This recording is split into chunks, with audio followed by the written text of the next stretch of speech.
Horror कहानियां थी। काला जादू। अपने बेटे रिशु के माथे से टपकते हुए पसीने को देखकर सविता की हालत खराब हो गई। ऐसा आज पहली बार नहीं हुआ जब रिशु नींद से घबरा कर जागा है। हाय मेरा बच्चा, न जाने किसकी नजर लग गई है तुझे। जब से मेरे बच्चे ने 10वीं के एग्जाम में स्कूल टॉप किया है तब से रोज बुरे बुरे सपने आने लगे हैं। हाँ माँ, मैंने आज फिर से एक काले साए को देखा। वो यहीं मेरी आंखों के सामने खड़ा था। माँ मुझे बचा लो माँ। वो मुझसे कह रहा था कि मुझसे बदला लेगा। माँ कहीं ये प्रशांत। चुप कर, कैसी बात कर रहा है? दोबारा उसका नाम मत लेना। तुझे पता है ना, उस प्रशांत ने आत्महत्या कर ली, तो बार बार उसका नाम मत लिया कर। मम्मी, क्या सच में प्रशांत ने आत्महत्या की थी? चुप कर, बहुत सवाल पूछता है आजकल। और फिर रात के वक्त सविता के पूरे घर में एक अजीब सा काला धुआं छाने लगा। गहरी नींद में सोई सविता की जैसे ही आंख खुली उसका दम घुटने लगा। वो दौड़कर रिशु के रूम की तरफ गई जहां उसके दरवाजे पर घूमती एक काली परछाई देख वो बुरी तरह से घबरा गई। कौन है वहाँ? कौन है? सामने आओ। ये मैं हूँ, तुम्हारी काली करतूत।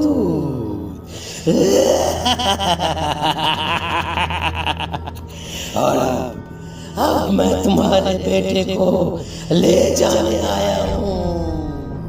नहीं, मेरे बच्चे को छोड़ दो प्लीज। मेरे रिशु को कुछ मत करना। वो परछाई रिशु के कमरे में घुस जाती है।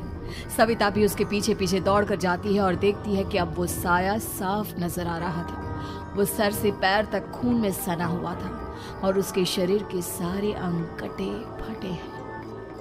क्या चाहिए तुम्हें? तुम जो बोलोगे मैं करूंगी, लेकिन मेरे रिशु को छोड़ दो। उस परछाई ने रिशु को गर्दन से पकड़कर दीवार के सहारे हवा में उछाल दिया। रिशु जोर जोर से चिल्लाने लगा। माँ बचाओ मुझे, बचा लो माँ। ये मुझे मार डालेगा। माँ मुझे बचा लो माँ। नहीं ऐसा मत करो। मुझे मार दो लेकिन मेरे बच्चे को छोड़ दो।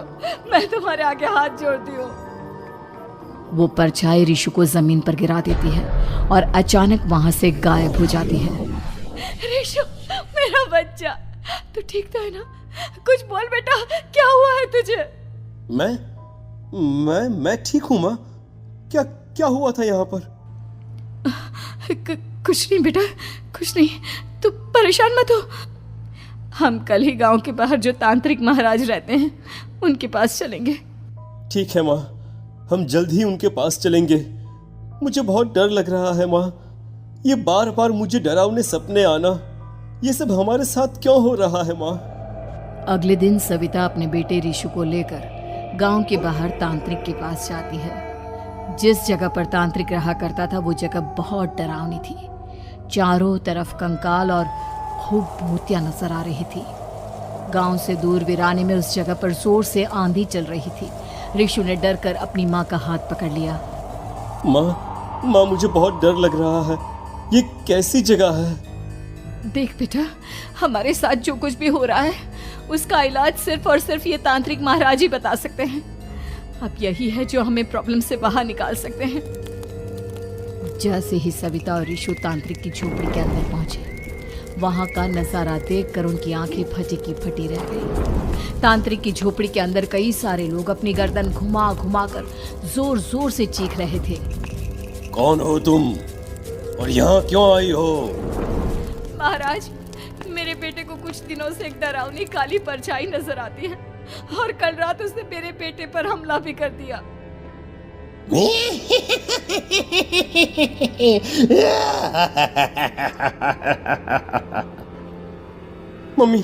मम्मी हमें यहाँ से चलना चाहिए। ये जगह मुझे ठीक नहीं लगती। नहीं बेटा, ऐसा नहीं कहते।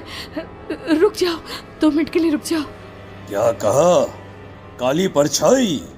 तुम्हारे बेटे पर किसी काली परछाई ने हमला किया? हाँ महाराज, वो कह रही थी कि वो मेरे बेटे को कुछ कर देगी, कोई उपाय बताइए महाराज। मेरे बेटे के साथ कुछ गलत नहीं होना चाहिए। तुमने किसी दूसरे के साथ गलत किया है तो तुम्हारे साथ भी गलत होकर ही रहेगा। तुमने किसी की जान ली है, किसी को मार डाला है तुमने। नहीं महाराज, मैंने ऐसा कुछ नहीं किया। मैंने किसी की जान नहीं ली। मुझे कोई उपाय बताइए। लगता है तुम इतनी आसानी से नहीं मानोगी। मैं तुम्हें अभी उस काली परछाई से मिलवा देता हूँ और वही सारा सच तुम्हारे सामने लेकर आएगा। सविता और ऋषु ने डर के मारे अपनी आंखें बंद कर ली। तभी अचानक तांत्रिक की झोपड़ी में अजीबोगरीब आवाजें गूंजने लगी। सविता और ऋषु बुरी तरह से कांप रहे थे। आंखें खोलो और अपने सामने देखो। क्या यही है वो जिससे तुम कल रात को मिली थी? बताओ मुझे। हाँ, इसने कल रात मेरे बेटे के ऊपर हमला किया था। ये उसी लड़के की भटकती हुई आत्मा है जिसे कुछ दिन पहले तुमने मार डाला था। मम्मी ये महाराज क्या कह रहे हैं? क्या सच में आपने किसी की जान ली है, किसी को मार डाला है? अगर हाँ तो बताइए ना मम्मी, किसको मारा है आपने? किसको? तुम्हारी माँ इतनी आसानी से सच नहीं बताएगी बेटा। इसने एक बच्चे की जान ली है। कहीं उसका नाम प्रशांत तो नहीं महाराज? वो मेरा दोस्त है, मेरा मतलब मेरा पड़ोसी है। सही पहचाना। देखा सविता, तुम्हारा खुद का बेटा भी जानता है कि तुमने किसी के प्राणों की बलि चढ़ा दी और इसीलिए अब उसकी बुरी आत्मा तुम्हारे घर में भटकती है। मुझे माफ कर दीजिए महाराज, मुझसे बहुत बड़ी गलती हो गई। प्रशांत हमारे पड़ोसी का बेटा था। हर बार उसके नंबर मेरे बेटे से ज्यादा आते थे और इसलिए मैंने उसके कमरे के बाहर काला जादू किया था, पर मुझे नहीं पता था कि वो मर जाएगा। तुम्हारे उसी काले जादू वाली गुड़िया के अंदर एक बुरी आत्मा थी जिसने उस बच्चे के दिमाग पर बुरा असर कर दिया और उसी की वजह से उस लड़के ने अपनी बालकनी से कूदकर आत्महत्या कर ली। इसकी वजह सिर्फ और सिर्फ तुम हो, तुम। नहीं महाराज, जो कुछ भी हुआ मुझे नहीं पता था कि प्रशांत अपनी जान दे देगा। प्रशांत की आत्मा इस वक्त तुम्हारे सामने खड़ी है, हमसे बात करना चाहती है। बोलो क्या कहना चाहते हो? मैं जीना चाहता था, बड़ा होकर कुछ बनना चाहता था। आपके बेटे से मुझे कोई परेशानी नहीं थी। अरे वो तो मेरा अच्छा दोस्त था। मुझे माफ कर दो बेटा, मुझसे बहुत बड़ी गलती हो गई, मुझे माफ कर दो। माफ करने से मुझे वापस जिंदगी नहीं मिल जाएगी। मेरे माँ बाप आज भी मेरे लिए रोते हैं। आपने मेरे साथ बहुत गलत किया है, बहुत गलत। और तभी अचानक प्रशांत की आत्मा वहां से गायब हो जाती है। सविता जोर जोर से रोने लगती है। सुन लिया तुमने? ये तुम्हारे अपने ही किए हुए पाप हैं जो इस तरह से तुम्हारे सामने आ रहे हैं। माँ, ये आपने अच्छा नहीं किया। सिर्फ 10th बोर्ड के एग्जाम में मैं टॉप कर पाऊं, इसलिए आपने मेरे दोस्त के ऊपर काला जादू कर दिया।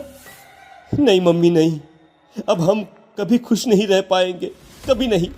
मेरे दोस्त की आत्मा को कभी शांति नहीं मिलेगी मम्मी, कभी नहीं। लेकिन मैंने जो कुछ भी किया सिर्फ तुम्हारे लिए किया। वो लड़का हमेशा फर्स्ट पोजीशन पर आ जाता था और इस वजह से हमेशा तुम्हारे मार्क्स कम पड़ते थे। मैंने तो सिर्फ उस पर एक छोटा सा काला जादू किया था बेटा। मुझे क्या पता था कि उसका ये नतीजा निकलेगा। जिस गुड़िया को तुमने उस लड़के के कमरे के दरवाजे पर लगाया था, दरअसल उसके अंदर एक बुरी आत्मा का प्रवेश हो गया था, जैसा कि अक्सर काला जादू करते समय हो जाता है। मुझे अपनी गलती का एहसास हो गया है। मैं प्रायश्चित करना चाहती हूँ, आप बताइए मैं क्या करूँ? प्रशांत के घर जाकर उस काली गुड़िया को वहां से निकालकर यहाँ लेकर आओ। मैं उसे आग में जलाकर राख कर दूंगा और उसके बाद प्रशांत की आत्मा को हमेशा के लिए मुक्ति मिल जाएगी। अगली रात सविता चुपचाप अपने पड़ोसी प्रशांत के घर जाती है। प्रशांत के माँ बाप प्रशांत की मौत के बाद उस घर को छोड़कर हमेशा के लिए वहां से चले गए थे। जैसे ही सविता उस घर के अंदर कदम रखती है, उसका सामना अजीबोगरीब हैवानियत से भरी आवाजों से होने लगता है। ऐसा लग रहा था जैसे कोई बुरी तरह से चीख रहा हो। सविता जैसे ही प्रशांत के कमरे के बाहर पहुंचती है, वहां पर लटकी हुई गुड़िया के शरीर से खून टपकने लगता है। ये क्या हो रहा है? इस गुड़िया के शरीर से खून क्यों टपक रहा है? सविता हिम्मत करते हुए उस गुड़िया को वहां से उतारने की कोशिश करती है, लेकिन तभी अचानक से बहुत भयानक दिखने वाली औरत उसकी आंखों के सामने आकर खड़ी हो जाती है। मैं यहाँ से कहीं नहीं जाऊंगी, और अगर तूने मुझे यहाँ से हटाने की कोशिश की तो मार डालूंगी मैं तुझे। नहीं नहीं, मुझे तुम्हें यहाँ से ले जाना ही होगा, नहीं तो मेरा बेटा, उसकी जान को खतरा है। मैं तुम्हें नहीं छोड़ सकती। अगर तुम्हारे अंदर हिम्मत है तो मुझे इस घर से बाहर ले जाकर दिखाओ। और ऐसा कहकर वो औरत सविता के ऊपर हमला कर देती है और उसे हवा में उछाल उछाल कर जमीन पर पटकती है। लेकिन तभी अचानक मौका देखकर सविता अपने हाथ में ली हुई सुई उसके हाथ में चुभो देती है। हाथ में सुई लगते ही वो औरत जमीन पर तड़पने लगती है। ये क्या किया तूने? ये क्या कर दिया? तुझे ऐसा नहीं करना चाहिए था। तांत्रिक ने मुझे कहा था कि तुझसे जीतने का सिर्फ यही एक तरीका है जिससे मैं अपने पापों का प्रायश्चित कर सकती हूँ और अपने बेटे की जान बचा सकती हूँ।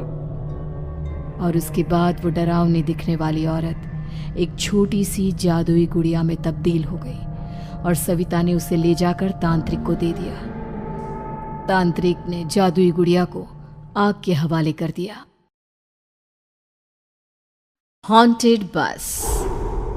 रात के करीब 11 बज रहे थे। सड़क पर इक्का तुक्का गाड़ियां चल रही थी।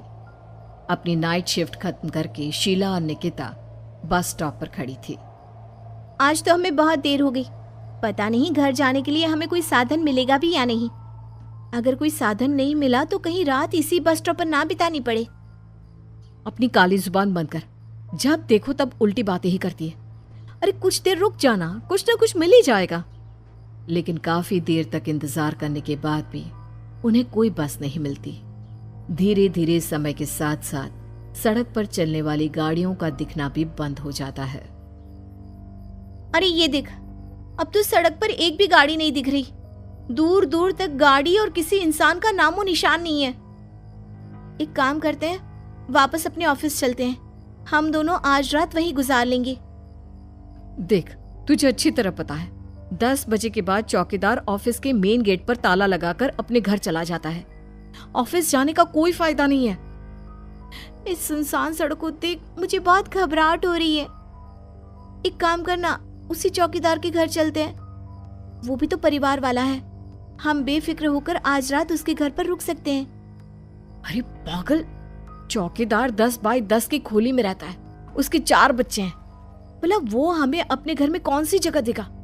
अब तू ना ये बेकार की बातें बंद कर और चुपचाप खड़ी रह, शायद कोई लिफ्ट ही मिल जाए। फिर काफी देर इंतजार करने के बाद आखिरकार एक नीले रंग की बस उनके सामने आकर रुकती है। बस का दरवाजा खोल कंडक्टर उन दोनों से कहता है, कहिए कहाँ जाना है आप दोनों को? देखिए मेरी पूरी बस खाली पड़ी है, मैं आप दोनों को आपके ठिकाने पर छोड़ दूंगा। इतना कहकर कंडक्टर मुंह में भरे पान की पिचकारी सड़क पर दे मारता है। निकिता, लोगों का कहना है कि कुछ महीने पहले इसी तरह अंधेरी रात में एक नीली बस के अंदर कुछ बदमाशों ने एक जवान लड़की की हत्या कर दी थी। इस बस का रंग भी नीला है। कहीं ये वही बस तो नहीं? कंडक्टर शीला की बात सुन लेता है और मुस्कुराते हुए कहता है, देखिए मेम साहब, उस घटना के बारे में मैंने भी सुना है। माना कि उस बस का रंग और मेरी बस का रंग एक है, लेकिन दुनिया में नीले रंग की एक ही बस तो नहीं है ना। हाँ, ये तो सिर्फ एक इत्तेफाक है। देखिए हमारी बस में एक मेम साहब पहले से ही बैठी हैं, चाहे तो आप देख लीजिए। निकिता गर्दन उठाकर देखती है तो बस के पीछे वाले हिस्से में एक लड़की कंबल ओढ़े बैठी हुई थी।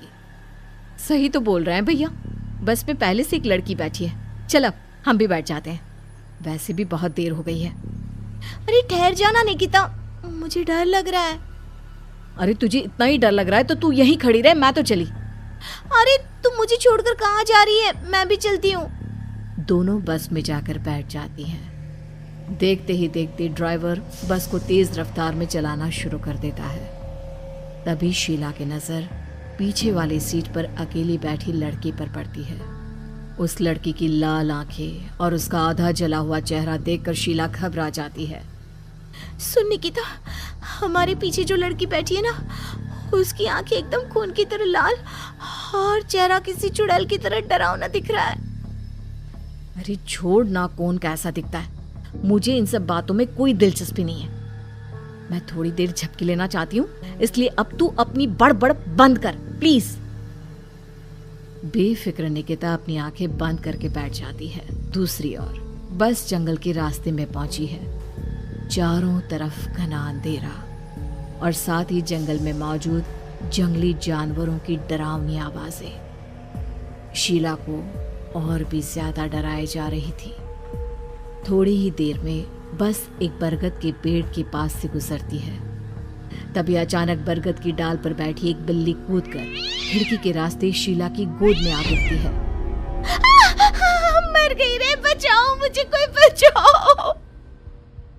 शीला के चिल्लाने की वजह से निकिता की आंख खुल जाती है और वो भी घबराकर इधर उधर देखने लगती है। तभी पीछे वाली सीट पर बैठी लड़की उठकर शीला के पास आती है और बिना कुछ कहे उस बिल्ली को शीला की गोद से उठा उसे सहलाते हुए अपनी गोद में लेकर वापस अपनी सीट पर जाकर बैठ जाती है। अरे शीला, तू तो बहुत ही डरपोक है, जरा जरा सी बात पर उछल पड़ती है। मैं कल से अकेले ही सफर करूंगी। अरे मैं क्या करूं, वो बिल्ली अचानक मेरी गोद में आ गिरी। अपनी बकवास बंद कर और मुझे चैन से सोने दे। इस तरह शीला को डांटकर निकिता फिर सो जाती है, पर तभी अचानक एक झटके से ब्रेक लगाकर ड्राइवर बस को रोकता है। शीला खिड़की से बाहर झांक कर देखती है तो उसे सड़क के किनारे एक काला आदमी खड़ा दिखाई देता है। उसकी बड़ी बड़ी दाढ़ी और अजीब से कपड़े देखकर शीला को घबराहट होने लगी। क्या हुआ ड्राइवर भैया, आपने बस क्यों रोक दी? अरे वो देखो, वहाँ वो सड़क के किनारे एक आदमी खड़ा है, उसी के लिए मैंने बस रुकवाई है। शीला निकिता को धक्का देकर नींद से जगाती है। अरे अब क्या हुआ? वो देख, सड़क किनारे कितना डरावना आदमी है। उसका अजीबोगरीब हुलिया देखकर लगता है जैसे कोई शैतान खड़ा हो। अब शीला की तरह निकिता भी उस आदमी को देखकर थोड़ा डरने लगती है। कंडक्टर, क्या तुम उस आदमी को बस में चढ़ाने वाले हो? उसे देखकर हमें डर लग रहा है, उसे बस में मत चढ़ाओ। अरे डरने की कोई बात नहीं है मेम साहब, ये आदमी जंगल के पीछे वाले गांव में रहता है। ये रोज इसी वक्त मेरी बस में बैठकर पड़ोस वाले गांव में जाता है, और वैसे भी ये बेचारा गूंगा है। अगर आप लोगों को डर लगता है तो मैं इसे ड्राइवर के बगल में बिठा देता हूँ। ओह अच्छा, ठीक है। फिर कंडक्टर का इशारा पाते ही वो आदमी बस में सवार हो जाता है। ड्राइवर दोबारा एक्सीलेटर पर जोर देकर बस को आगे बढ़ाता है। थोड़ी ही देर में बस एक घाटी पर चढ़ती है। बस के एक तरफ गहरी और डरावनी खाई थी, पर ड्राइवर को इस बात से कोई फर्क पड़ता नजर नहीं आ रहा था। वो लगातार बस की रफ्तार बढ़ाकर बस चलता जा रहा था। ड्राइवर भैया, आप देखते नहीं क्या बगल में इतनी गहरी खाई है? बस की रफ्तार लगातार बढ़ाए जा रहे हो, थोड़ा धीरे चलाओ ना। अरे मेम साहब, घबराने की कोई बात नहीं है, ये तो मेरा रोज का काम है। मैं तो यहाँ इसी रफ्तार से बस चलाता हूँ। आप बेफिक्र होकर अपनी सीट पर बैठ जाइए, आपको कुछ नहीं होगा।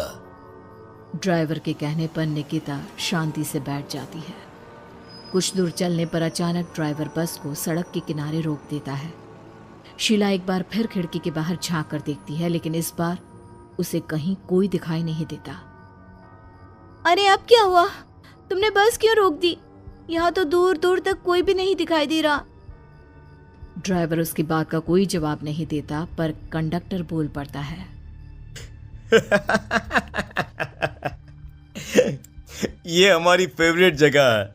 हम अपने सारे अच्छे काम यहीं पर करते हैं। अब हमारा प्रोग्राम खत्म होने के बाद ही बस यहाँ से आगे बढ़ेगी। इतना कहते ही कंडक्टर सीट के नीचे रखी एक शराब की बोतल निकालता है। अरे ये सब क्या है? तुम्हारे बस में सवारी बैठी है, उन्हें घर पहुंचाने की जगह तुम यहाँ सड़क के बीच में बस रोककर शराब पियोगे?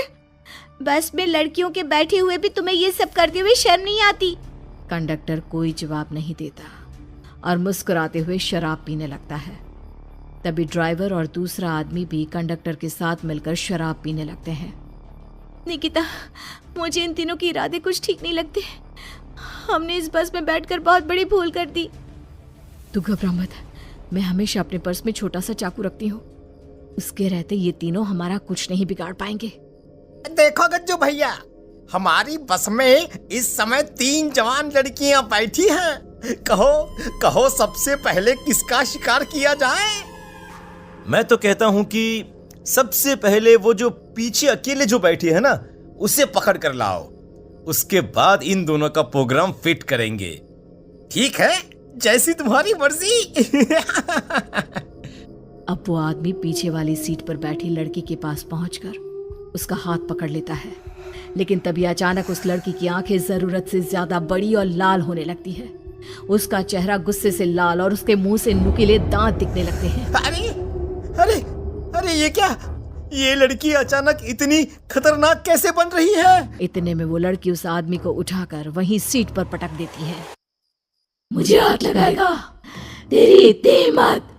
जोर से चीखते हुए वो लड़की उस आदमी पर हमला कर देती है और पल भर में ही उस आदमी का काम तमाम हो जाता है। ये देख ड्राइवर और कंडक्टर के होश उड़ जाते हैं।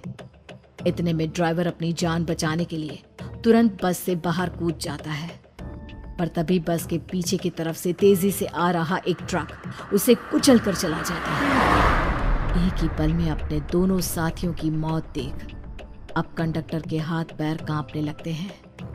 ये सब देख निकिता और शीला के भी होश उड़ जाते हैं। वो चुपचाप अपनी सीट पर ही छुप कर बैठी रहती हैं। अरे अरे अरे, कौन हो तुम? और तुम इतनी भयानक कैसे बन गई? अब वो लड़की गुस्से में गुर्राते हुए कंडक्टर का गला पकड़ लेती है। इतनी जल्दी मुझे भूल गए? कुछ महीनों पहले तुम तीनों ने बड़ी बेरहमी से मेरी हत्या की थी और फिर शहर छोड़कर भाग गए। कई दिनों से मैं तुम तीनों के इंतजार में भटक रही थी। आज जाकर मेरा बदला पूरा होगा। अब तू भी अपने साथियों की तरह जहन्नम पहुंच जाएगा। अब वो लड़की कंडक्टर को उठाकर बस के पास मौजूद खाई में फेंक देती है। कंडक्टर एक बड़े पत्थर से जा टकराता है और उसकी भी मृत्यु हो जाती है। दूसरी तरफ ये सारा नजारा देख शीला और निकिता बेहोश हो जाती है। अगली सुबह जब उन दोनों को होश आता है तो वो अपने आप को एक सरकारी अस्पताल में पाती है।